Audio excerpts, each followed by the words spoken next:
ॐ सदाशिवसमारम्भां शङ्कराचार्यमध्यमाम् अस्मदाचार्यपर्यन्तां वन्दे गुरुपरम्परां।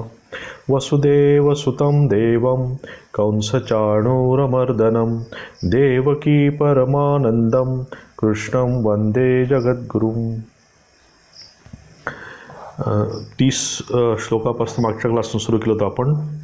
मयि सर्वाणि कर्माणि सन्न्यस्याध्यात्मचेतसा निराशीर्निर्ममो भूत्वा युद्धस्व विगतज्वरः ये मे मतमिदं नित्यम् अनुतिष्ठन्ति मानवाः श्रद्धावन्तो न सूयन्तो मुच्यन्ते तेऽपि कर्मभिः ये त्वेतदभ्यसूयन्तो नानुतिष्ठन्ति मे मतं सर्वज्ञानविमूढांस्तान् विद्धि नष्टान् चेतसः सदृशं चेष्टते स्वस्य प्रकृतेर्ज्ञानवानपि प्रकृतिं यान्ति भूतानि निग्रह किं करिष्यति इन्द्रियस्येन्द्रियस्यार्थे रागद्वेषौ व्यवस्थितौ तयोर्नवशमागच्छेत् तौ ह्यस्य परिपन्थिनौ श्रेयान् स्वधर्मो विगुणः परधर्मात् स्वनुष्ठितात् स्वधर्मे निधनं श्रेयः परधर्मो भयावह. तर मागच्या क्लासनं आपण बघितलं होतं सगळ्यात एक छान मुद्दा भगवंतांनी तिथे आणला होता. ते म्हणतात की सदृशम चेष्टते स्वस्य प्रकृतिर्ज्ञानवानपि प्रकृतिं यान्ति भूतानि निग्रह किं करिष्यति. हाच आता टॉपिक पुढे जाणार आहे. त्या श्लोकाच्या ठिकाणी भगवंत म्हणाले होते की प्रत्येक माणसाची एक प्रकृती असते आणि त्या प्रकृतीप्रमाणे तो वागत असतो. त्याचे सत्व रज तम या वेगवेगळ्या प्रकारची प्रकृतीची असते आणि अशा वेळी म्हणजे आपण त्या सत्वरज तम गुणाच्या आहारी असतो आणि त्याप्रमाणे आपण वागत असतो. आणि म्हणून इथे ते म्हणतात की अशा वेळेस आपला निग्रह, बरेच वेळा आपल्याला सगळ्यांचा अनुभव हा, एखादी गोष्ट करायची इच्छा, खूप दृढ इच्छा असते, पण ती काही दिवसातच आपलं सगळं त्या इच्छेवर काहीतरी कोणीतरी थंड पाणी टाकतं किंवा आपण थंड पाणी टाकतो. आता माझी अवस्था तशीच आहे. गेल्या कोविड झाल्यानंतर असं वाटलं की आता छान, आता थोडंसं बरेच दिवस होऊन गेले, व्यायाम करावा वगैरे वगैरे वगैरे, पण ते रोजच मी विचार करतो करायचा, पण अजून काही दिवस निघाला नाही. तर ही जी काय आता सध्या म्हणायचं की आपल्या शरीरामध्ये एनर्जी आला आहे म्हणा किंवा तमस आला आहे म्हणा, जाईल तो काही राहत नाही. पण थोडक्यात सांगायचा उद्देश असा की या तिन्ही गुणांच्या म्हणजे त्यांच्या पगड्याखाली आपण असतो. हे तिन्ही गुण आपल्यावर राज्य चालवत असतात. रजस असो, सत्व असो किंवा तमस असो. परंतु मग इथे प्रश्न पडतो की जर ह्या तिन्ही गुणांच्या जर आपण अधीन असू, हे तीन गुण आपल्यावर एवढे वरचढ असतील, तर मग तर आपण काहीच करता येणार नाही. म्हणजे आपण कठपुतली बावल्यांसारखे आपण होऊन बसू, ते जसं म्हणतील तसं होईल. किंवा आता काय करणार, मला शक्य नाही आहे, मी आता सध्या तमसमध्ये आहे त्याच्यामुळे मी झोपूनच राहणार, मी आता काय तर मी ॲक्टिव्हिटी करणार, असं जर आपण म्हणत गेलं तर म्हणजे आपला पुरुषार्थ जो आहे किंवा आपली विल पॉवर जी आहे त्याला काही अर्थ राहणार नाही. म्हणूनच पुढच्या श्लोकामध्ये भगवंत म्हणतात की हे सगळे तुझ्यामध्ये असणारच आहे, सत्वरज तम चालूच असणार आहे, पण तुझी विल पॉवर पण तिथे लावायला पाहिजे. म्हणजे भगवंताने जी आपल्याला विल पॉवर दिली आहे त्या विल पॉवरचा उपयोग आपण करायला पाहिजे. आणि अशा वेळेस जर तू निग्रह करून जर विल पॉवर वापरली तर कदाचित तुला या प्रकृतीच्या गुणांच्या या कचाट्यातनं तू सुटू शकशील. आता इथपर्यंत आपण बघितलं होतं की बरेच वेळा आपले म्हणजे आपण ते कसं कंट्रोल करायचं वगैरे हा सगळा प्रॅक्टिकल प्रश्न येईल. पण इथे भगवंतांना असं वाटतं आता, म्हणजे अर्जुनाला हे जे उत्तर त्यांनी दिलं त्या उत्तराने अर्जुन कन्व्हिन्स झाला नाही. कन्व्हिन्स झाला नाही म्हणण्यापेक्षा त्याचा अनुभव जरा जास्तच म्हणजे आता कुणी असं सांगितलं आपल्याला की बाबा नाही रे, मन कंट्रोल कर किंवा काय असं कर, आपण म्हणतो हो ठीक आहे, हो पण ते होत नाही ना. म्हणजे करण्याचा अनुभव असतो आपल्याला हा, की त्या मनावर ताबा कसा आणायचा हे आपण खूप वेगवेगळ्या प्रकारच्या म्हणजे शास्त्रात त्याच्याबद्दल बरंच सांगितलं आहे. आपले गुरुजन पण सांगत असतात, साधू संन्यासी पण सांगत असतात, पण ते काही होत नाही. म्हणजे आंबा खायचा नाही, आंबा खाल्ला की वजन वाढतं, पण समोर जेव्हा छान आंबा असतो तेव्हा तो आंबा आपला ओढतोच. त्या ऑब्जेक्टमध्ये एवढी ताकद असते की ती कारण इंद्रियांचा संयोग आहे ना. मी बघितलं डोळ्यांनी, नाकाने वास घेतला, अनुभवाशी मी कम्पेअर करतो आहे की किती छान होता मागच्या वेळेसचा आंबा, किती छान दिसतो आहे, लाल दिसतो आहे. तर आपोआप हे इंद्रिय म्हणजे ज्ञानेंद्रिय आणि हा ऑब्जेक्ट याच्याशी संयोग होतो. पुढच्या काही श्लोकांमध्ये भगवंत तिथे येतीलच. तर इथे भगवंत इथे म्हणतायत की म्हणजे जे भगवंतांनी सांगितलं त्यावर श्रीकृष्ण आपल्या अर्जुन त्यांना अजून स्पेसिफिक प्रश्न करतो की हे सगळं ठीक आहे, तुम्ही सांगितलं की इंद्रियस्य राग, की त्या दोघांमध्ये काय चालू दे काही आहे, पण तू त्याच्यासोबत जाऊ नको वगैरे असं आपण मागच्या क्लासला सगळं बघितलं डिटेलमध्ये ते. तर इथे स्पेसिफिकली आता भगवंतांना श्रीकृष्ण विचारतो आहे, अर्जुन उवाच अथ केन प्रयुक्तोऽयं पापं चरति पुरुषः अनिच्छन्नपि वार्ष्णेय बलादिव नियोजित. की इथे ते म्हणतायत की अशी कुठली गोष्ट आहे, मला एवढं समजलं की मनावर ताब आणायला पाहिजे, मनावर आपण कंट्रोल करायला पाहिजे. अर्जुन म्हणतो की हे कृष्णा, तर मग हा पुरुष बलात्काराने करावयास लाविल्याप्रमाणे इच्छा नसताना देखील कोणाकडून प्रेरित होऊन पापाचे आचरण करीतो, हा प्रश्न विचारतो आहे तिथे. की मग याच्यामागे कोण आहे? आता जर मी खूप प्रयत्न करतो आहे स्वतःचा आणि यातनं बाहेर निघायचा मी प्रयत्न करतो आहे, पण तरीही बरेच वेळा अडचण येत आहे. म्हणजे 10 दिवस गेले की आपले पुन्हा जे काही संकल्प केले होते ते सगळे संकल्प उडून जातात. मग आपण पुन्हा नवीन संकल्प करतो, ते काही दिवस चालतात, पुन्हा उडून जातात. तर इथे श्रीकृष्ण विचारत आहेत की असं कुठली शक्ती आहे, अशी कुठली पॉवर आहे की ती माझ्यापेक्षा पण जास्त पॉवरफुल होऊन माझ्या या सगळ्या संकल्पांवर मात करते आहे, किंवा मला म्हणजे माझ्या सगळे काही संकल्प धुळीस मिसळते आहे, अशी कुठली शक्ती आहे? यावर उत्तर देताना भगवंत म्हणतायत, श्री भगवान उवाच काम एष क्रोध एष रजोगुण समुद्भव महाशनो महापाप्मा विद्येन मिह वैरिणम. ते म्हणतात रजोगुणापासून उत्पन्न झालेला हा कामच क्रोध आहे. हाच महाअशन अर्थात अग्नीप्रमाणे भोगांनी तृप्त न होणारा मोठा पापी आहे. यालाच तू याविषयी या लोकी वैरिमान. इथे भगवंतांनी पूर्ण सांगितलं आहे की तू जो विचार करतो आहे की कुठली तरी शक्ती आहे, अदृश्य शक्ती आहे, तुला ती शक्ती बलात् तुझ्याकडून सगळं कर्म म्हणजे तुझे सगळे संकल्प विकल्प धुळीस मिसळते आहे, त्यावर भगवंत म्हणतायत की बाहेरची शक्ती कुठलीच नाही आहे. हे बाहेरून काहीच नाही आहे. आपण सदैव आपला हा एक स्वभाव आहे की बाहेरच्या गोष्टींवर किंवा प्रत्येक वेळ दुसऱ्यांवर आपण काहीतरी सदैव लोटत असतो की त्याच्यामुळे याच्यामुळे, आणि असंच काहीतरी याला झालं होतं असं अर्जुनाला. कारण त्याचा तोच प्रश्न होता की नैतिक किंवा मॉरली कसं राहायचं हे आपल्या शास्त्राने सांगितलं आहे आपल्याला. हे प्रत्येकाला माहीत आहे. चोराला पण चोरी करू नये हे माहिती आहे, म्हणून तो रात्री निघतो चोरी करायला. त्याला माहीत आहे दिवसा गेली की आपल्याला हे पाप होईल. तर या सगळ्या नैतिकतेच्या गोष्टी आपल्याला माहीत आहे. मागच्या क्लासमध्ये आपण बघितलं होतं की दुर्योधन कसा हे झाला की जानामी धर्मम नच मे प्रवृत्ती, जानामी अधर्मम नच मे निवृत्ती, की हे सगळं कळतं. दुर्योधनालाच काय आपल्याला पण कळतं बरेच वेळा. पण तरीही हे जे आपलं मन तिकडे जात आहे, सदैव खाली येत आहे, अनिच्छन्नपी म्हटलं आहे तिथे.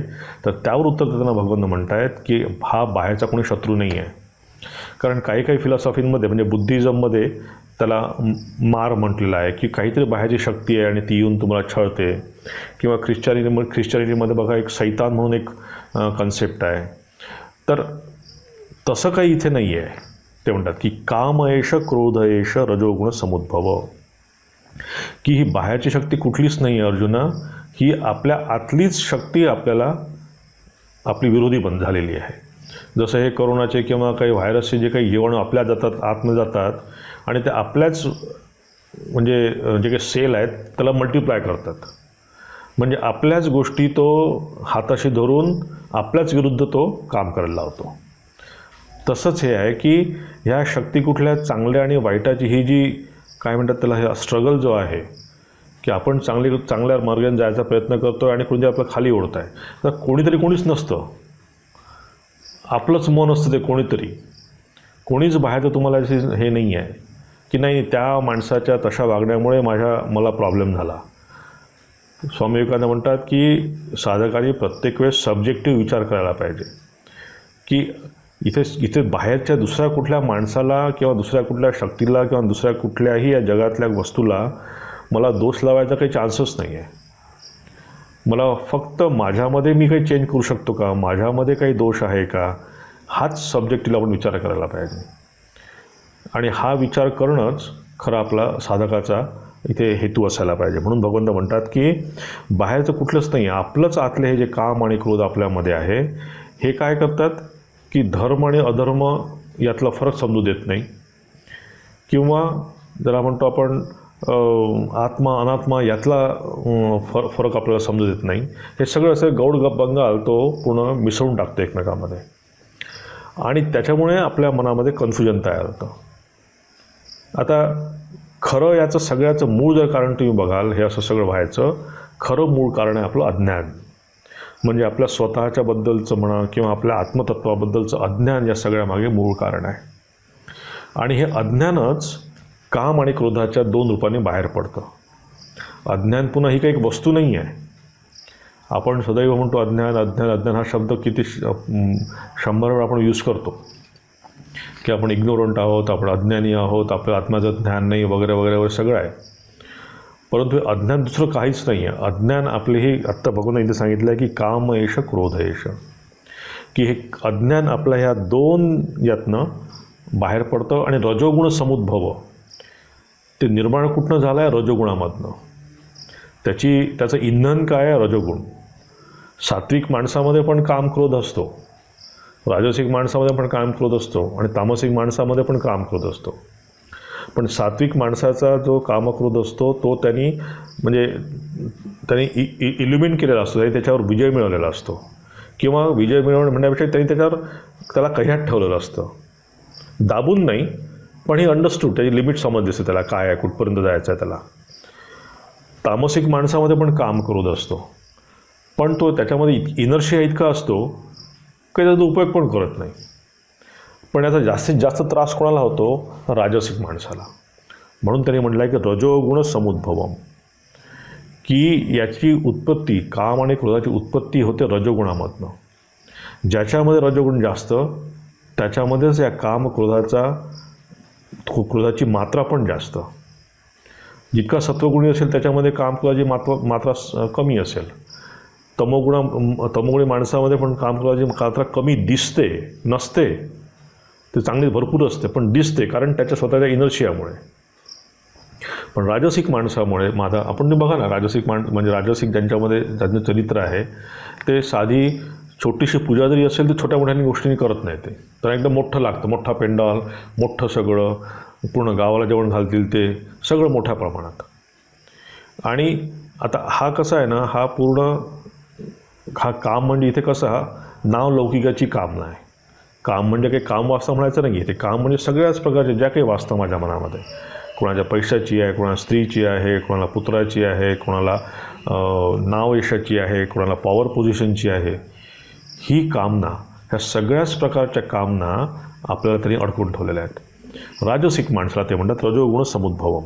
आता रजोगुणाबद्दल आपण पुढे बघू, 14व्या चॅप्टरमध्ये सगळ्या डिटेलमध्ये आपण जास्त बघू, तेव्हा आपण इथे काही जास्त बोलत नाही. तर थोडं लक्षात ठेवायला पाहिजे की ही अज्ञानाचं मूळ आहे काम आणि क्रोध, आणि ह्या क्रोधाचं इंधन आहे रजोगुण. म्हणून आपलं आयडियल असायला पाहिजे की रजोगुण असायला पाहिजे आपल्यामध्ये, पण रजोगुणाकडून सत्वगुणाकडे जायसाठी आपण प्रयत्न करायला पाहिजे. तर आणि पुढे म्हणतात की महाशनो, की हा तेवढाच नाही, हा खूप खाणारा आहे, म्हणजे याची भरपूर खादाड आहे हा, म्हणजे याचं पोट भरत नाही. म्हणजे समजा आता मला 5,000 रुपयाची नोकरी आहे, मला वाटेल की मला 10,000 रुपये मिळायला पाहिजे, 10,000 झालं की मला 50,000 रुपयाची नोकरी मिळायला पाहिजे. मग आता माझं एक भाड्याचं घर आहे, तर मग नवीन घ्यायला पाहिजे, मग मोठा बंगला घ्यायला पाहिजे, मग 2 बेडरूमचं घ्यायला पाहिजे. याला म्हणतात ते खादाड. की हा शमत नाही. म्हणजे बघा ना तुम्ही, म्हणजे आपलं आता तुम्हाला तर माझ्यापेक्षा जास्त, आमच्यापेक्षा जास्त अनुभव आहे की कसा छोटा छोटा छोटा छोटा, समजा आता इव्हन माझ्या आता कॉम्प्युटर इन्स्टिट्यूटमध्ये समजा आता 6 मुलं आहेत, 7 मुलं आहेत, आमचे 10 कॉम्प्युटर्स आहेत. मग असं वाटतं अजून थांब ना, 3 मुलं येऊ दे ना, म्हणजे आपल्या 3 मुलांची फी मिळेल तेवढीच आपल्याला. आता हे कोणाचं आहे, मला कधी कधी मी विचार करतो कोणाची आहे ही इन्स्टिट्यूट, मठाची आहे, आपण चालवतो आहे, पण त्यात पुन्हा हिशोबीपणा कशाला येतो आहे आपला. जेवढे आले आहेत त्यांच्यासाठी पुन्हा मी 15 दिवस थांबेन. बिचारे 6-7 मध्ये ॲडमिशन घेतले ते पण थांबून बसले. पण माझ्या या काय लोभापोटी की 3 मुलं आहे की 3 मुलांची फी मला मिळेल. किती मिळेल? 200 रुपये फी मिळेल.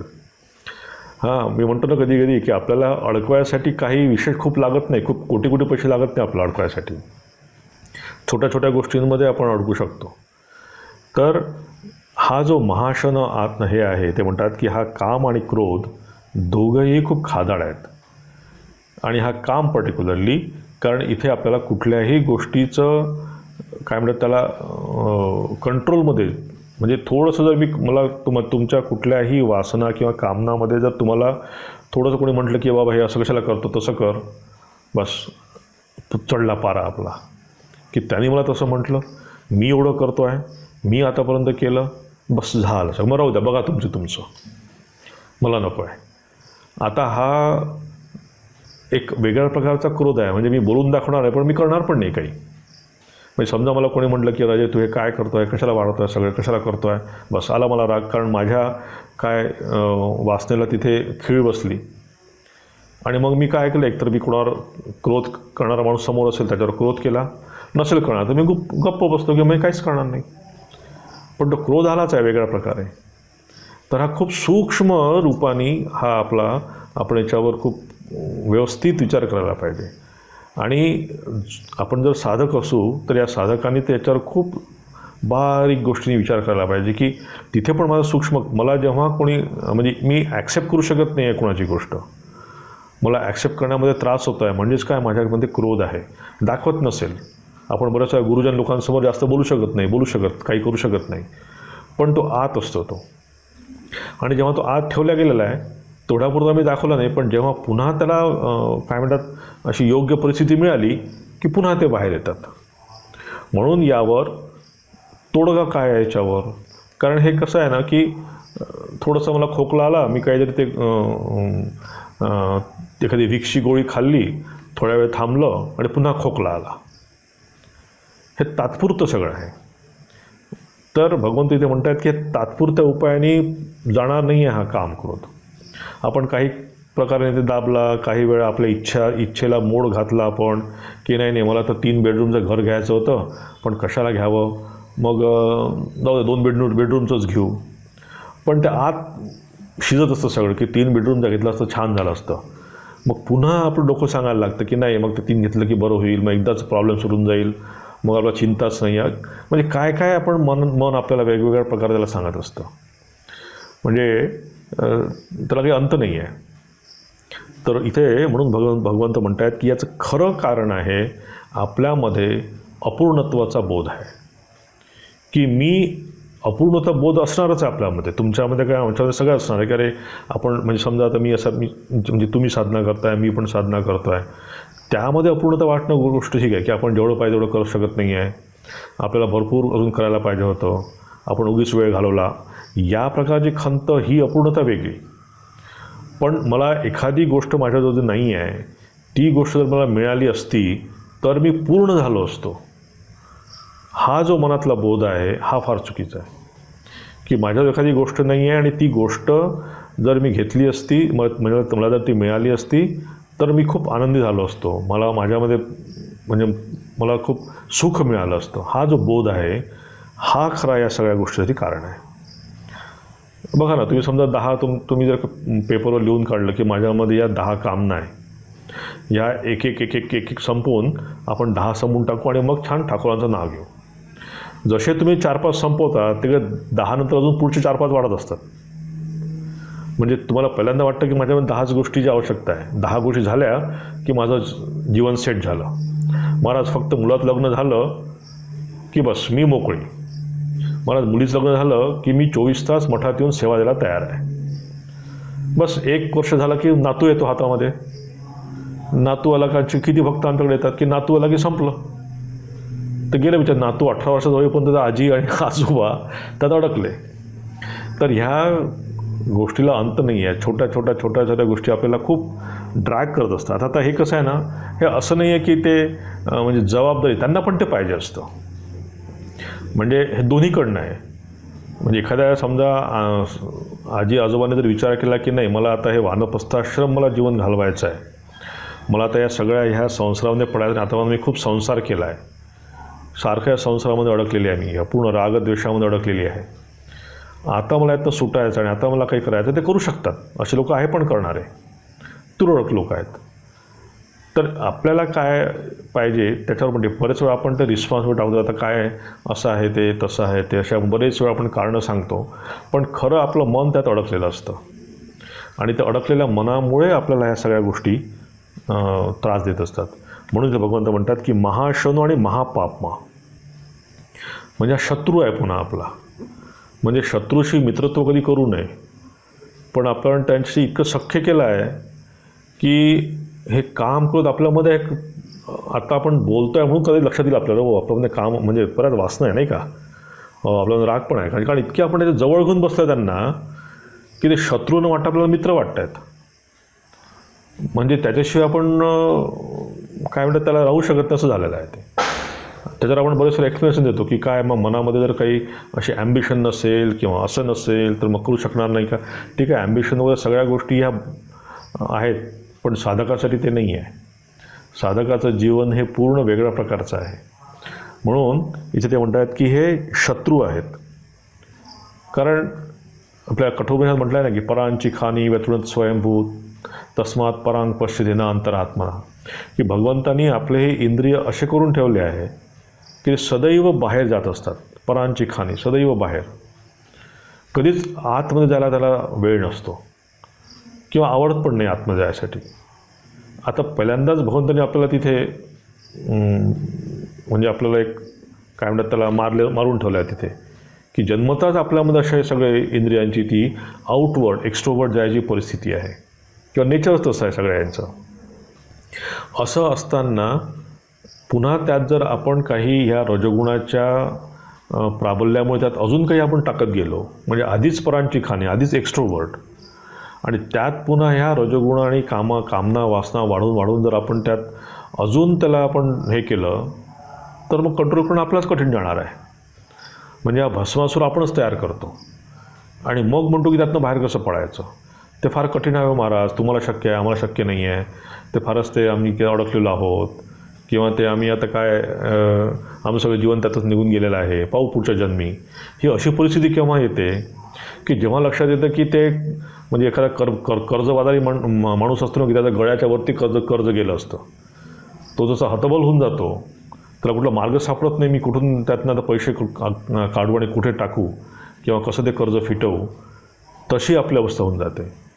म्हणून इथे भगवंत अर्जुनाला सांगतायत की हे काम क्रोध हे तू आवर, कारण याच्यावर जर तू कंट्रोल नाही केला तर पुन्हा तुझं ते गळचेपी होईल सगळी.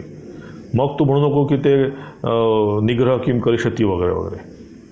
तुझ्याजवळ विल पॉवर आहे, त्या विल पॉवरनी तू या गोष्टीतून बाहेर पडायचा विचार कर आणि हे जे शत्रू आहेत त्याला मारून टाक. हां, म्हणून की विद्येनेह वैरिणाम, की हे वैरी आहेत, शत्रू आहेत असं तू समज. पुढे म्हणतात ते धूमेना व्रियते वन्नीर यथादर्शो मलेन च यथोल्बेना वृतो गर्भ तथा तेनेदमावृतम. म्हणतात की ज्याप्रमाणे धुराने अग्नी आणि धुळेने आरसा आच्छादला जातो, तसेच ज्याप्रमाणे वारेने गर्भ झाकलेला असतो त्याप्रमाणेच त्या कामाने हे ज्ञान आच्छादित केले आहे. आता यावर भगवंत 3 उदाहरण देत आहेत की आपण जेव्हा ह्या कामना वासनाच्या जाळ्यात अडकलेलो असतो, या क्रोधाच्या किंवा काम आणि क्रोधाच्या जाळ्यात आपण अडकलेलो असतो, म्हणजे काय होतं की आपली विवेकबुद्धी झाकाळून गेली असते. विवेकबुद्धीवर पडदा आलेला असतो एक. म्हणजे विवेकबुद्धी प्रत्येकावर असते. एखाद्याने जर एखादं म्हणजे खराब काम केलं किंवा काही त्याच्या हातनं घडलं काही, तर त्यावेळेस त्याला काही वाटत नाही, पण जेव्हा त्या गोष्टीतून तो बाहेर पडतो तेव्हा तो वेगळा हात घेऊन बसतो की मी असं कसं काय केलं. कारण त्या मोमेंटमध्ये तो करून बसतो, पण नंतर त्याला त्याच्याबद्दल फार काय म्हणतात त्याला त्रास होतो त्या सगळ्या गोष्टींचा. कारण काय, त्या वेळापुरती ती विवेकबुद्धी त्याची थांबली असते काम करायची. कशी थांबते ती, आणि ती विवेकबुद्धीवर ते झाकण पडल्यामुळेच आपण कामक्रोधाच्या आधारी जातो. जर विवेकबुद्धी आपल्याला शाबूत राहिली असती तर कधीच आपण या कामक्रोधाच्या मागे जाणार नाही, किंवा गेलो तरी तिथून लगेच आपण त्यातनं सावरून बाहेर येऊ शकतो. तर त्यासाठी ते समजावण्यासाठी पण भगवान तिथे 3 उदाहरण देतात की विवेकबुद्धीचं कसं तू कंट्रोल करणार. म्हणून ते म्हणतात की जसं म्हणतात की धूमेना व्रियते वन्नी, की वन्नी जळतो आहे किंवा काय विस्तो पेटलेला आहे आणि तिथून त्यासोबत धूर पण निघतो आहे. आता तिथे ब्राईट असा ती अग्नी आहे, पण त्या धुरामुळे ते अग्नी दिसतच नाही, नुसतं धूरच दिसतो बघा. ते एक त्यांनी उदाहरण दिलं इथे. दुसरं म्हणतात की आदर्शो मलेनच, म्हणजे आरसा आहे, त्या आरशामध्ये आपलं स्वच्छ प्रतिबिंब आपल्याला दिसायला पाहिजे, पण त्या आरशावर इतकी धूळ साचलेली आहे की आपण बघू शकत नाही काही. आणि तिसरं ते उदाहरण देत आहेत की यथोल्बेना वृतो गर्भ, की गर्भामध्ये जेव्हा मूल असतं तेव्हा त्याला काहीच कळत नाही, तो काहीच करू शकत नाही त्यावेळेस. म्हणजे त्याच्यामुळे कुठलं फंक्शनिंग पॉवरच नाही आहे त्या बाळामध्ये. तिथे फक्त एकच मार्ग आहे, तो काय आहे, वाट बघणे. तर इथे या 3 ठिकाणी भगवंतांनी या उदाहरणात सांगितलं आहे की पहिलं जे उदाहरण दिलं आहे त्या पहिल्या उदाहरणातनं जर तुम्ही थोडीशी त्याला जर वारा घातला त्या अग्नीला आणि जर छान तो पेट घेतला तिथे, तर तो धूर निघून जातो. किंवा आरशावर जी ती धूळ पडली आहे तिला जर तुम्ही कपडा घेऊन जर पुसून काढला तर त्या आरशावरची पण तो धूळ निघून आपण स्वच्छ प्रतिबिंब बघू शकतो. म्हणजे या दोन्ही उदाहरणात त्यांना सांगायचा अर्थ आहे की जर विवेकबुद्धीचा जर आपण वापर केला किंवा ज्ञानवैराग्याची जर त्याला हवा दिली थोडीशी, तर तो अग्नी चांगला धगधगून तो धूर निघून जाईल. म्हणजे इथे प्राकृत पुरुषाच्या स्टेजेस दिल्या आहे. आणि तिसऱ्या ठिकाणी इतका तो प्राकृत आहे, म्हणजे इतका जड मनाचा माणूस आहे की त्याला आपलं काय चांगलं काय आणि वाईट काय ते समजत नाही. म्हणजे त्या ठिकाणी काय आहे की जरा फक्त वाट बघणं आहे की त्याच्यामध्ये केव्हा तरी चेंज होईल. आपण म्हणतो ना बरेच वेळा की काही लोकांचा काही बदलच पडत नाही. आता काय की याला किती सांगतो आपण, किती वेळा बोललो, किती, पण त्याच्यामध्ये काहीच फरक पडत नाही. अशाच काय म्हणतो आपण, ठीक आहे त्याला जेव्हा त्याच्यावर जेव्हा वेळ येईल तेव्हा शिकेल. तर हे ह्या अज्ञानाचं हे जे काय म्हणतात त्याला एक वेगळ्या प्रकारचे आवरण आहेत. आणि तिसरं उदाहरण त्यांनी जे सांगितलं की ते एकदम काय म्हणतात निकृष्ट प्रकारचा माणूस, की ज्याला अर्थ काम याच्याशिवाय काही माहीत नाही आणि स्वतःचा फायदा याच्याशिवाय त्याला काहीच कळत नाही. तो इतका काय म्हणतात त्याला सेल्फिश माणूस आहे. आणि त्यामुळे त्याच्यामधला जो विवेक बुद्धी जी आहे ती पूर्ण त्याची काय म्हणतात त्याला कव्हर होऊन गेली आहे, त्याला काहीच समजत नाही आहे. पहिल्या 2 येतात तिथे पण एखाद्या वेळेस जर एखाद्या साधकाने आपली चूक समजून जर थोडा विचार केला की मी याच्यात अडकायला नको, त्यातनं बाहेर पडायला पाहिजे, त्यासाठी थोडंसं जर ज्ञान वैराग्याचा जर आपण काही वापर केला तर पुन्हा तो धूर निघून जाऊ शकतो किंवा त्या आरशावरची धूळ पुन्हा स्वच्छ होऊ शकते. तिथे चान्स आहेत. पण थर्ड केसमध्ये काहीही चान्स नाही. इथेच भगवंतांना सांगायचं आहे. नंतर म्हणतात की आवृतम ज्ञानमेतेन ज्ञानिनो नित्यवैरिणा कामरूपेण कौंतेय दुष्पूरेण नलेनच. ते म्हणतात की आणि हे अर्जुना, ह्या अग्नीप्रमाणे कधीही तृप्त न होणाऱ्या कामरूपी ज्ञानाच्या नित्यवैर्याने ज्ञानाला झाकून टाकले आहे. तोच पॉईंट ते पुढे आणतायत की ह्या वासना ज्या आहेत आपल्यामधल्या कामना वासना ज्या आहेत त्या वासनेला त्यांनी अग्नीसोबत त्यांनी कम्पेअर केलं आहे. की अग्नी तुम्ही जळत्या बघा, कधी आपण होम जेव्हा करतो तो अग्नी जळत असतो आणि त्यात जर आपण तूप टाकलं तर काय तो अजून वाढतो, त्याला अजून आग जास्त धरते. तर इथे भगवंत म्हणत आहेत की असा जो अग्नी आहे, अग्नी काय करतो की सगळं जाळून टाकतो. मग जिथे अग्नी म्हणजे आग लागली तिथली जागा पूर्ण जाळून टाकतो तो. पण अशा म्हणजे साधकामध्ये जर ही कामना वासना शिरली तर काय होतं की साधकाचं माइंड तो जाळून टाकतो. म्हणजे त्याची विवेक करायची क्षमता होती, त्याचा धर्म अधर्म काय आहे याची जी विवेक करायची क्षमता होती ती क्षमता तो पूर्ण काढून टाकतो. म्हणून ते म्हणतात की अनलेन काय, अनले म्हणजे नेव्हर सॅटिस्फाईड, म्हणजे तो त्याचं पोटच कधी भरत नाही. आपल्याला हा शब्द माहीत आहे, अलम म्हणजे तुष्टी की सॅटिस्फॅक्शन, आणि हे अनल की या अशा माणसाच्या ह्या कामना वासना ह्या कधीच त्याच्यात सॅटिस्फाय होत नाही. म्हणून ते म्हणतात दुष्पूर येणं की हे थांबवता येत नाही, खूप कठीण आहे. दुष्पूर येणं कधीही तृप्त न होणाऱ्या कामरूपी ज्ञानाच्या ह्या नित्यवैरी आहेत. म्हणजे ज्या साधकाला आपल्या याच्यामध्ये म्हणजे साधक जीवनामध्ये जर काही प्रोग्रेस करायचा किंवा पुढे जायचं आहे, त्यासाठी म्हणून या 5-6 श्लोकांमध्ये सांगितलं की या सगळ्याचं मूळ आहे ते आहे आपल्यामधल्या कामना वासना.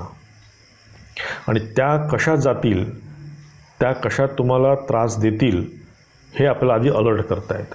कारण आपल्याला जर शत्रू माहीतच नसेल, त्याचे बलस्थानं जर आपल्याला माहीत नसतील तर आपण त्या शत्रूची फाईट पण करू शकणार नाही. म्हणून भगवंत म्हणतात की बाबा एखादी वासना पुरवली तर मग आता काय ठीक आहे, मी एवढं करून घेते ना, मग नंतर पुढच्या वेळेसपासून आपण जरा कंट्रोल करायचा प्रयत्न करू. आज फक्त मी आंबा खाऊन घेतो, उद्यापासून आंबा बंद. आज एवढं करून घेतो तर उद्यापासून तेवढं बंद. हे जे आपण करतो ना, म्हणून ते म्हणतात की दुष्पूर येणं अनलेनाचं हे कठीण आहे. एक संपवून दुसऱ्या याच्यात श्रीरामकृष्ण ते उदाहरण देतात ना की एक शेतकरी होता, 2 शेतकरी होते. तर एका शेतकऱ्याला 7 बायका होत्या. तर तो म्हणला तू बायकांना त्याग कर की. तो म्हणला हो आता एकेकाला मी सोडतो म्हणला.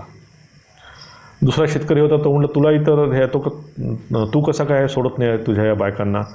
त्यांनी आपला पंचा घेतला, निघाला तेवढ्यात पटकन. त्याच क्षणी त्यांनी त्या सगळ्या बायकांचा त्याग केला. आणि तो पहिला शेतकरी होता तो एक करून सोडणार होता, तो कधी सोडू शकला नसता. तर आपण ज्या गोष्टीचा विचार करतो की ठीक आहे एवढं आपण भोग बघून घेऊ, एवढं करून घेऊ, एवढं झालं की मग पुढचं आपण बघू, हा जो एक ही चेन रिॲक्शन आहे पूर्ण, ही थांबणारी नाही आहे. आणि याचा अर्थ असं नाही की कामनावासना आपल्या कामनावासना एका दिवशी का सगळ्या झिरो होणार आहे, असं होणार नाही आहे. आपण मागच्या क्लासमध्ये एका बघितलं होतं की ज्या कामनावासना आपल्याला बंधनात टाकतात त्या असू नये. कामनावासना सगळंच राहणार आहे. म्हणजे तुम्हाला कामनावासनात आम्हाला पण आहे आणि ज्ञानी माणसाला पण कामनावासना असणार आहे. पण त्या कामनावासना आपल्यामध्ये असाव्या की ज्या आपल्याला बंधनात टाकणार नाही. आणि ज्या गोष्टी आपल्याला बंधनात अडकवू शकतात त्या कामनावासना असू नये, थोडक्यात याचा इथे अर्थ आहे. कारण विवेक कुठे वापरायचा, कारण कधीच असं शक्य नाही की माझा पूर्ण कामना गेल्या, पूर्ण वासना गेल्या किंवा माझा पूर्ण कधीच मला क्रोध येणार नाही, असं कधीच होणार नाही आहे. तेव्हा त्या सगळ्या गोष्टी आपल्यामध्ये असणारच त्या थोड्याफार फरकाने. परंतु बंधनात न टाकणे. आता समजा एखाद्या आपण गोष्ट विचारतो, एखाद्या आपण कुठे बाहेर गेलो, तिथे छान आनंदाने तिथे आपण काही क्षण घालवले, काय म्हणतात त्याला, एखाद्या मस्त लक्झरी रूम घेतली, लक्झरी रिसॉर्ट, AC आहे, गाडी आहे, घोडा आहे, सगळं आहे. आता तेवढ्यापुरतं ठीक आहे ते. पण ते गेल्यानंतर असं वाटू नये, म्हणजे जेव्हा आहे तेव्हा तो पण त्याचा पूर्ण आपण उपयोग केला आणि जेव्हा मला मिळणार नाही तेव्हा मी ते मिस पण करत नाही. हे सगळ्यात इम्पॉर्टंट आहे की काय मी त्या 4 दिवस रिसॉर्टमध्ये होतो, किती छान मस्त ACच्या हवेत झोपलो मी. आपल्या घरी पण एखादा AC लावून टाकायला पाहिजे. झालं म्हणजे त्या 4 दिवसाच्या त्या ACच्या हवेने तुम्हाला परमनंटलं बांधून टाकलं ACचं. मग AC आला, त्याचा मेंटेनन्स आला, त्याचं बिल आलं, सगळंच आलं. त्यासाठी पैसे जास्त कमवणं आलं, सगळंच आलं गोष्टी. मी एक उदाहरण देतो आहे फक्त. तर जेव्हा आपण काही भोग भोगतो ते भोगत असताना तेवढा आनंद झाल्यानंतर त्या भोगांचा आपण मिस कधी करू नये. जसं मिळालं तसं आलं गेलं. आज पंचपक्वान्न मिळालं आहे, उद्या कदाचित काही जास्त मिळणार नाही. पण ते काल कसं छान अन्न होतं मला मिळालं, 5 मस्त छान वाट्या ठेवल्या होत्या, चांदीचं ताट होतं, आणि आज काय साधं आपलं मठात जेवण खातो आहे. तर ते चांदीचं ताट इथे मिस होऊ नये. म्हणून भगवंत म्हणतात की जे बंधनात तुम्हाला टाकतात कामनावासना, त्या कामनावासनेचं इथे त्यांना शत्रू म्हटलेलं आहे की अशा यांच्या तुम्ही बळी पडू नका. आता इथे पुढच्या आहेत त्यांनी छान एक अशी चेंज सांगितली आहे. इंद्रियाणी मनोबुद्धी अस्याधिष्ठानमुच्यते एतैर्विमोह यत्तेष ज्ञानमावृत्य देहिनम. की इथे ते म्हणतायत की शत्रूला जर हरवायचं असेल, आता बघा ना की आजकालच्या म्हणजे सध्याच्या या भौगोलिक परिस्थितीत जर तुम्ही बघाल की अमेरिकेला येऊन जर पाकिस्तानला जर युद्ध करायचं असेल अमेरिकेला, तर त्या एवढ्या मोठ्या डिस्टन्समध्ये त्याला कुठेतरी एक बेस पाहिजे की त्या वाहन तळावर येऊन त्याचे विमानं उतरतील, तिथे पुन्हा ते पेट्रोल भरतील आणि पुन्हा मग जाऊन पाकिस्तानावर ते हल्ला करतील. किंवा त्या साऊथ चायना सीमध्ये आता सध्या खूप चायना, अमेरिका, इंडिया यांचं भांडण चालू आहे. का? कारण त्यांना साऊथ चायना सीमध्ये त्यांना बेस तयार करायचा आहे की जिथे आपले सैन्य विमानतळ एक मध्येच म्हणजे इतक्या मोठ्या अंतराच्या मध्ये कुठेतरी एक आपल्याला जागा मिळाली की तिथे आपण विश्रांती करू शकू किंवा आपली विमानं तिथे पेट्रोल भरू शकेल याच्यासाठी. तर हा बेस असतो कशासाठी की त्या शत्रूशी युद्ध करण्यासाठी, म्हणून त्यांना हे सगळं तयार करायचं असतं. तर भगवंत इथे सांगतायत की आपल्यावर हा जो अटॅक होतो आहे कामाचा आणि क्रोधाचा, हे युद्धच चालू आहे. आता हे साधकाचं युद्धच चालू आहे काम क्रोधाशी. मग हे जे युद्ध चालू आहे काम क्रोधाशी आपल्या, तर हे काम क्रोधाने बेस तुमचा कुठे बनवला आहे, तो कुठे तळ ठोकून आहे, कुठे बसून तो तुम्हाला मारतो आहे. तर इथे म्हणतात ते की इंद्रियाणी, पहिली गोष्ट सांगली हे इंद्रियाणी. इंद्रियाणी पहिलं की आपले जे इंद्रिय आहेत पंचज्ञानेंद्रिय, हे पंचज्ञानेंद्रिय त्यांचा पहिला आहे बेस, की या बेसवर बसून ते आपल्यावर आक्रमण करतात. पंचज्ञानेंद्रिय का? कारण ते सेन्स ऑब्जेक्टला ओढतात आपल्याकडे. मी एखाद्या गोष्टी बघितली, माझ्या इंद्रियांनी मी काही बघितलं आणि लगेच ते ओढल्या गेली. माझ्या कानांनी मी काही ऐकलं, लगेच माझे कान तिकडे गेले. माझ्या नाकाला काही सुगंध आला, लगेच माझं तिकडे लक्ष गेलं. तर हे इंद्रिय आणि हा सब्जेक्ट म्हणजे ऑब्जेक्ट याचा हा जो संयोग इंद्रिय करतात, तर पहिला हा बेस आहे इंद्रिय. इथे भगवंत म्हणतात इंद्रियाणी. आणि नंतर मन. म्हणजे बघा ना तुम्ही, आता तुम्ही टी व्ही बघता बघा, टी व्हीवर 10 सेकंदाची किंवा 20 सेकंदाची फक्त ॲडव्हर्टाइजमेंट येते. इंद्रियाचा संयोग बघा कसा होतो, 20 सेकंद फक्त ते ॲडव्हर्टाइजमेंट येते. त्या 20 सेकंदामध्ये ते थोडासा व्हॉल्यूम पण मोठा होतो बघा तुमचं. जशी ॲडव्हर्टाइजमेंट लागली तसा व्हॉल्यूम मोठा होतो. बघा की सायकॉलॉजीचा विचार करतात ते की 20 सेकंदामध्ये तुमच्यावर त्यांनी ते सगळं ते ॲडव्हर्टाइजमेंट दिली, कानात पण गेली, त्यांचं काम संपलं.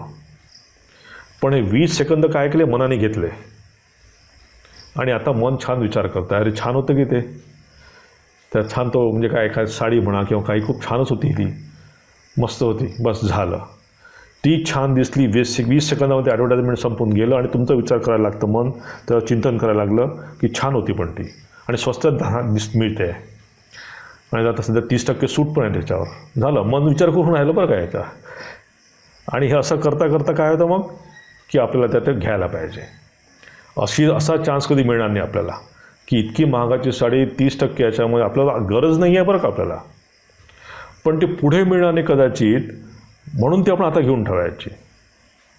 म्हणजे आता मन त्याला सांगतं की इज वर्थ टेकिंग. आता जर हा चान्स तुझा गमावला तर मग काल पुढे केव्हा मिळेल माहीत नाही.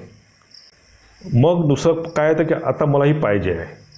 मन बघा कसं करत आहे की आता मला ही पाहिजे आहे वस्तू, आणि नंतर त्या वस्तूशिवाय मी राहू शकत नाही, आता वस्तूच पाहिजे ती.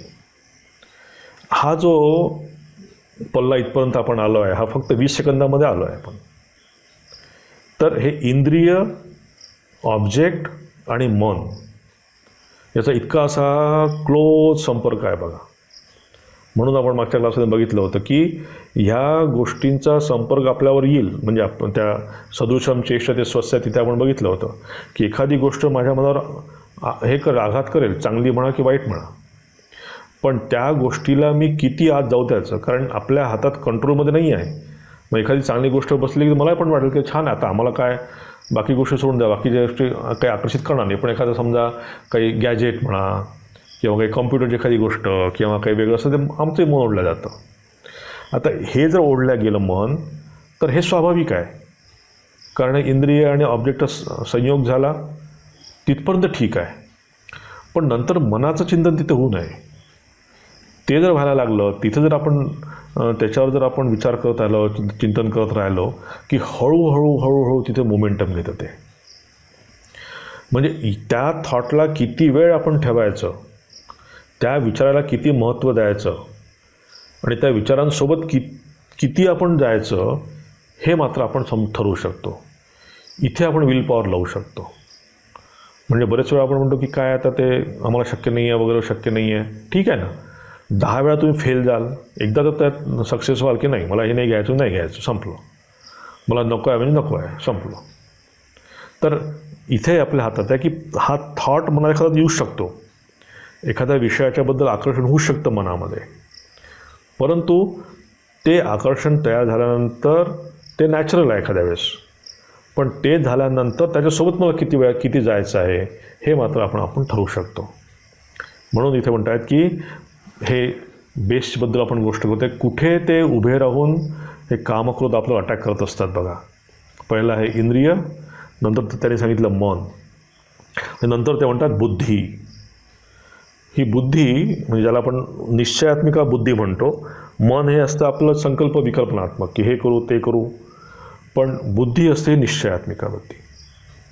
आणि बुद्धी काय करतं की त्यामध्ये सुखाची एक भावना उत्पन्न करते की ती जर साडी असली किती छान वाटेल आपल्याला, मग दुसऱ्यांजवळ नाही मग माझ्याचजवळ आहे, ते स्पेशालिटी काही दिसेल, ह्या सगळ्या सुखाची भावना किंवा वेगळं सुरक्षितेची भावना की नाही माझ्या सिक्युरिटीसाठी कामात राहील.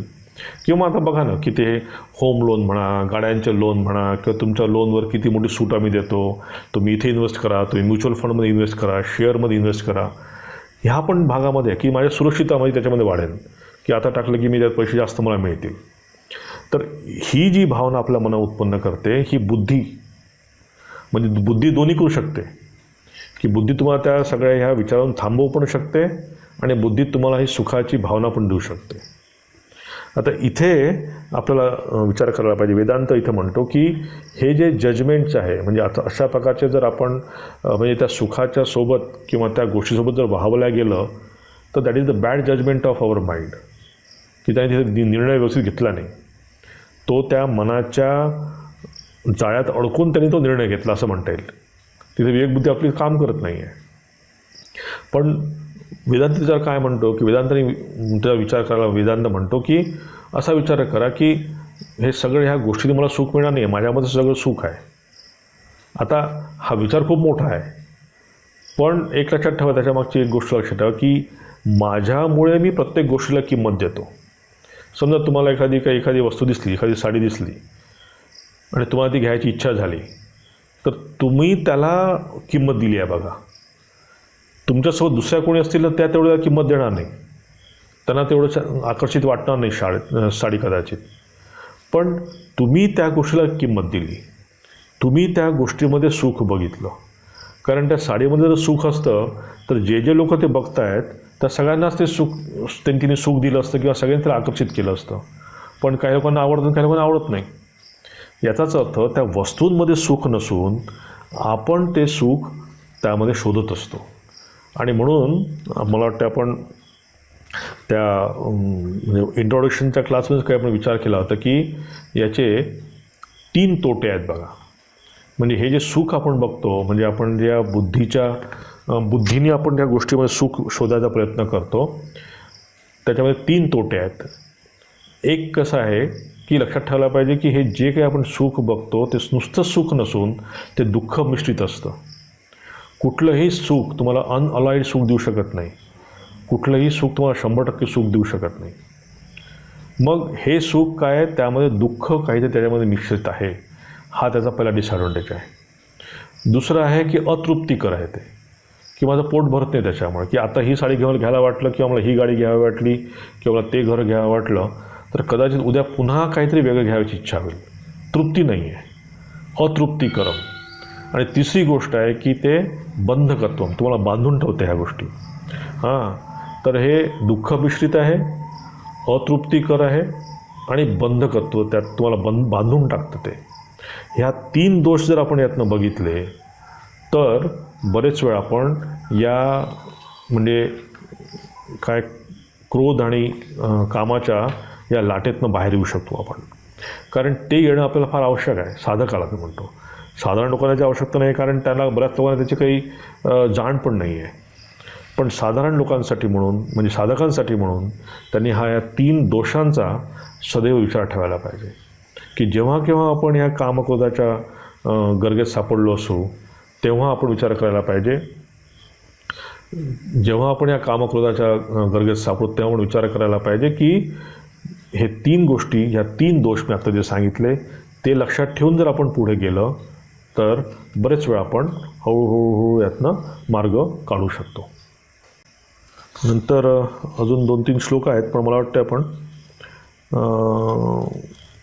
ठीक आहे संपून टाकू. चॅप्टर संपून जाईल नंतर. पुढच्या श्लोकामध्ये म्हणतं की तस्मात्त्वमिंद्रियाण्यादो नियम्य भरतर्षभ पापमानं प्रजयेहेन ध्यान विज्ञान नाशनम. इथे पुढच्या ते म्हणत आहेत की हे अर्जुना, तू प्रथम इंद्रियांना वश करून ज्ञान आणि विज्ञान यांचा नाश कर. अशा या कामरूपी पाप्याला निश्चयपूर्वक मारून टाक. आता इथे म्हणत आहेत की या 2 गोष्टी त्यांनी म्हटलेल्या आहे की हे काय करतं, हे कामना वासने आपलं काय करतं की ते म्हणतात की ज्ञान विज्ञान नाशनम. ज्ञान विज्ञान नाशनम म्हणजे इथं समजून घ्यायला पाहिजे की ज्ञान म्हणजे काय की आत्मा आहे आणि मी शरीर मनाचं असलेलं मी एक म्हणजे काय बॉडी माइंड कॉम्प्लेक्स असलेला मी आणि एक आत्मा, अशा 2 गोष्टी आहे. आता ह्या गोष्टी आहेत तेवढं इंटेलेक्च्युअल जरी आपल्याला कळलं तरी भरपूर असतं आणि याला म्हणतात ज्ञान. आणि या गोष्टीचा अनुभव करणं याला म्हणतात विज्ञान. म्हणजे सध्या आपण जे काही गीता वाचतो आहे यातनं आपण काय करतो आहे की हळूहळू त्याच्याबद्दल इंटेलेक्च्युअल नॉलेज आपण मिळवायचा प्रयत्न करतो आहे. म्हणजे हे परोक्ष ज्ञान आपण घ्यायचा प्रयत्न करतो आहे की ॲटलिस्ट काय शरीर आहे, काय मन आहे, काय जग आहे किंवा आत्मा काय आहे याचं आपण ज्ञान मिळवायचं करतो आहे. तर हे इंटेलेक्च्युअल ज्ञान आणि एक वेळ अशी येईल की याचा आपला अनुभव येईल की मीच ते ब्रह्म आहे म्हणून. तर इथे म्हणतात की ज्ञान विज्ञान नाशनम. तर इथे भगवंत म्हणतात की असा हा जो कामक्रोधाचा जो काही जोर आहे हा काय करतो की आपलं ज्ञान पण संपवून टाकतो आणि विज्ञान पण संपवून टाकतो. म्हणजेच काय की इंटेलेक्च्युअल जे आपल्याला थोडीशी काही तयारी झाली होती आपल्या मनाची ती पण तो संपवून टाकतो. म्हणजे बरेच वेळा बघा ना की आपण साधना करायचा प्रयत्न करतो, छान वाचन मनन सगळं करतो आणि असं काहीतरी डोक्यात येऊन जातं की बस संपलं, गेलं, कुठेच्या कुठे उडून गेलं सगळं ते. तर हा जो एक म्हणजे कारण ह्या कामक्रोधामध्ये प्रचंड पॉवर आहे, प्रचंड शक्ती आहे. कारण रजोगुणाचा त्याच्यामध्ये मोठा हात आहे. इथे तुमचं सत्व तो काही टिकत नाही बरेच वेळा. तर इथे म्हणून भगवंत म्हणतात की पापमानं प्रजयेहेन, की हे ज्ञान विज्ञान तुला टिकून ठेवायचं असेल तर तू ह्या दोन्ही गोष्टी सोडायला पाहिजे. इंटेलेक्च्युअली पण तुझं ज्ञान तुला स्ट्रॉंग करायला पाहिजे, तिथे कन्व्हिक्शन आणायला पाहिजे. त्यासोबत इमोशनली पण तू बॅलन्स व्हायला पाहिजे. कारण काय आहे, हे रागद्वेष असल्यामुळे आपण इमोशनली इम्बॅलन्स आहोत. जेव्हा आपल्यामधले रागद्वेष हळूहळू कमी होतील तेव्हा आपण इमोशनली स्ट्रॉंग होऊ. आणि हे इमोशनली स्ट्रॉंग झालं की कदाचित आपण या सगळ्या गोष्टींची म्हणजे या 2 शत्रूंशी आपण लढू शकू. म्हणून इथे म्हणतात की या काय कामक्रोधाशी तू दूर राहा याच्यापासनं. इंद्रियाणी पराण्याहु इंद्रियभ्य परम मनः मनसस्तु परा बुद्धीर यो बुद्धे परतस्तु ह्या. आता या श्लोकामध्ये ते सांगतायत की हे मी तुला आता म्हणून सांगितलं की इंद्रिय स्ट्रॉंग आहेत, मन स्ट्रॉंग आहे, बुद्धी स्ट्रॉंग आहे हे आपण म्हटलं. पण या इंद्रिय, मन आणि बुद्धीवर विजय मिळवून तू यांना कंट्रोल जो करायचा प्रयत्न करतो आहे हा पण एक टेम्पररी फक्त एक उपाय आहे. कारण पुन्हा त्या सत्वरज तम गुणाच्या मध्ये जर मन सापडलं, पुन्हा कुठल्या एका मोठ्या आकर्षणामागे जर आपण गेलो तर हे सगळं पुन्हा अस्तव्यस्त होऊन जाऊ शकतं. म्हणून ते म्हणतात ते की इंद्रियांना पलीकडची म्हणजे श्रेष्ठ बलवान सूक्ष्म म्हणलं जातं. इंद्रियांच्या पलीकडे मन आहे आणि मनाच्या पलीकडे बुद्धी आहे.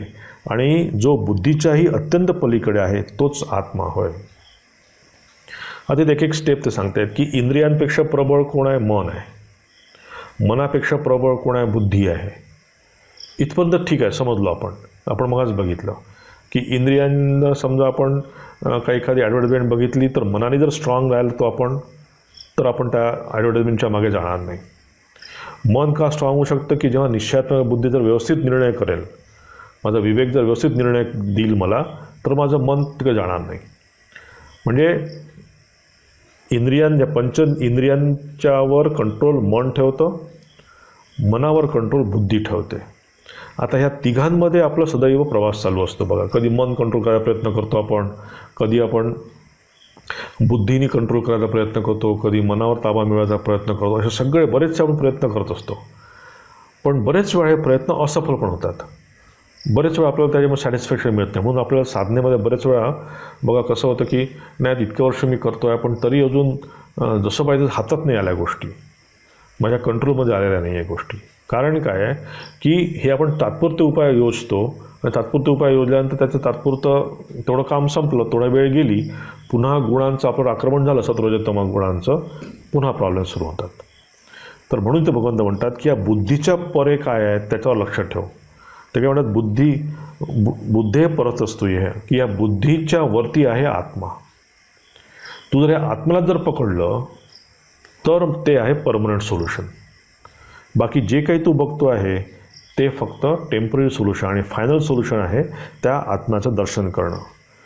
आणि ह्या सगळ्या कामना, वासना, क्रोध ह्या गोष्टी आत्म्याच्या दर्शनाने निखळून पडतील असं इथे भगवंत सांगतायत.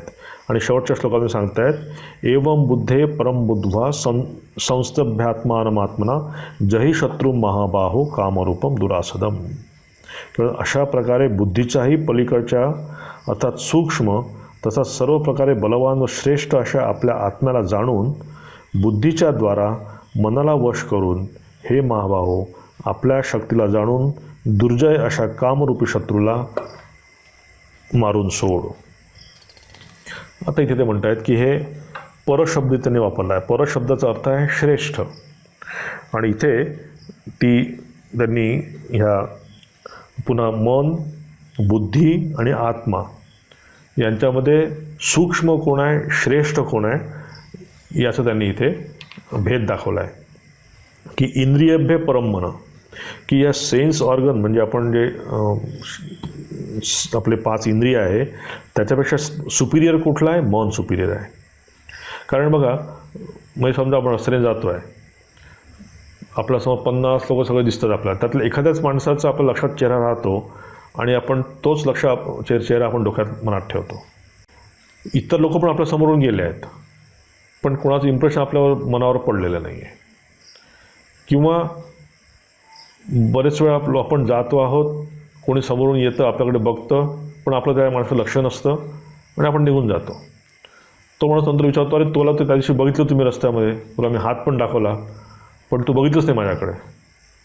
कारण काय, आपण जातो आहे, आपले इंद्रिय डोळे पूर्ण उघडे आहेत परंतु मन त्या डोळ्यासोबत नाही आहे. म्हणजे मन जर आपण विड्रॉ केलं तर हे इंद्रिय असून पण फायदा नाही आहे. ते नुसतेच आपले बघायचं काम करतील. बरेच वेळा होतं असं की आपण आपण काहीतरी ऐकतो आहे किंवा काही वाचतो आहे आणि कोणीतरी आपल्यासारखा आवाज देतो आहे पण आपण ऐकू येत नाही त्याचा आवाज. मग आपण, अरे तुम्हाला बोलवलं होतं का, मला लक्षातच नाही आलं माझं काही. कारण त्या ऐकण्याकडे मन नव्हतं. म्हणून या इंद्रियांच्या मागे मन आहे. जर याचं आपण डिस्कनेक्शन जर केलं, की इंद्रियांच्या सोबत मनाला डिस्कनेक्ट जर करता आलं, यालाच म्हणतात डिटॅचमेंट. की जेव्हा पाहिजे तेव्हा मी लावलं आणि जेव्हा पाहिजे तेव्हा मी त्याला काढलं. असं जर आपण करू शकलो तर हेच खरं साधकाचं आयडियल आहे. की जेव्हा मला जे काही काम करायचं आहे त्यालाच म्हणतात ना एकाग्र होणं मन. की जेव्हा मला जे काही करायचं आहे तेव्हा मी पूर्ण तल्लीन होऊन तेच काम करेन कंप्लीट. आणि जेव्हा मला तिथे नाही करायचं तिथून सगळं काढून मी पूर्ण आपला विड्रॉ होईल. आणि जे साधक लोक किंवा जे महात्म्या लोकांनी त्यांनी जीवनात जर काही मिळवलं असेल तर त्यांनी यातच प्रावीण्य मिळवलं आहे की कुठे त्यांच्या विलप्रमाणे लावू शकतात, त्यांच्या विलप्रमाणे ते काढू शकतात. म्हणून इथे भगवंत म्हणत आहेत की ह्या इंद्रियांच्यापेक्षा पंच ज्ञानेंद्रियापेक्षा मन श्रेष्ठ आहे, सूक्ष्म आहे. या मनापेक्षा पण बुद्धी श्रेष्ठ आहे. आणि कारण बुद्धी का श्रेष्ठ आहे? कारण आपल्या ज्या काही भावना आहेत, इमोशन्स आहेत, किंवा जे काही आपल्या मनातले इतर संशय येत असतात त्यावर कंट्रोल कोण आणतं? बुद्धीच आणते. म्हणून इथे भगवान म्हणतात की अशा ह्या कामरूपम दुरासदम जही शत्रुम, की हे जे शत्रू म्हणजे 35व्या श्लोकापासून जे सांगतायत की हे काम आणि क्रोध हे आपले शत्रू आहेत, या कामक्रोधांना तू मारून टाक. ते कसे आपल्याला अडकू शकतात, ह्या कामक्रोधांचा बेस काय आहे, कुठून ते आपल्यावर आक्रमण करत असतात, हे सगळं समजून घे. आणि हे समजून घेऊन तू या कामरूपी किंवा या क्रोधरूपी या शत्रूंचा तू नाश कर. इथे आपला हा 3रा अध्याय इथे आता आज संपतो आहे. ओम तत्सदिति श्रीमद्भगवद्गीतासु उपनिषत्सु ब्रह्मविद्यायां योगशास्त्रे श्रीकृष्णार्जुनसंवादे कर्मयोगो नाम 3योऽध्यायः. हरिः ओम तत्सत्. श्रीरामकृष्णार्पणमस्तु.